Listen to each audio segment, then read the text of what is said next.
പ്രിയമുള്ളവരെല്ലാവർക്കും ഒരിക്കൽ കൂടി എൻ മീഡിയയിലേക്ക് ഹാർദമായ സ്വാഗതം.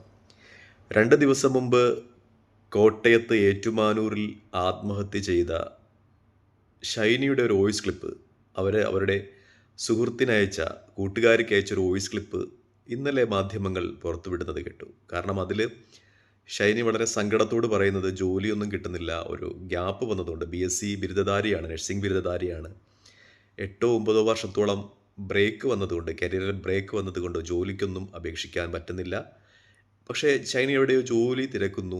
ആ ജോലി കിട്ടുകയാണെങ്കിൽ മക്കളെ ഏതെങ്കിലും ഹോസ്റ്റലിലാക്കണം ആണ് ഷൈനി തൻ്റെ സുഹൃത്തിനോട് പറയുന്നത്. ഞാൻ അപ്പോൾ ആലോചിച്ചൊരു കാര്യമുണ്ട്. കാരണം ഷൈനിയുടെ മാതാപിതാക്കൾ ജീവിച്ചിരിപ്പുണ്ട്.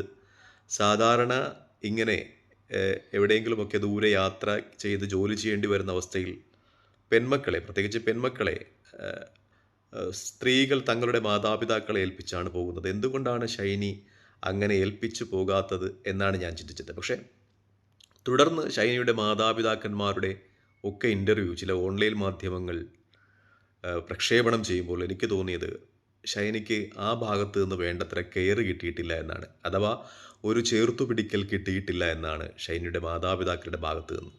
എനിക്ക് ആ അഭിമുഖം കാണുമ്പോൾ, ഷൈനയുടെ മാതാപിതാക്കളുമായിട്ടുള്ള അഭിമുഖം കാണുമ്പോൾ